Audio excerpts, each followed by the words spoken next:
একটা দিবে দাও 16 দিয়া 15 টাকা চিকেন দাও আমি আশা করি না আশা না লাগে তারা কতগুলো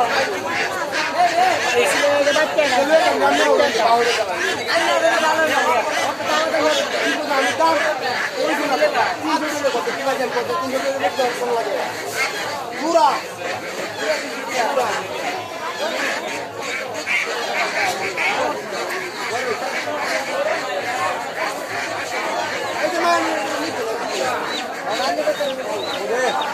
Hãy subscribe cho kênh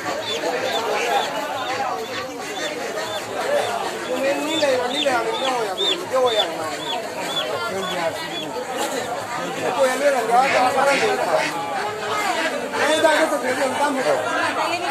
hấp dẫn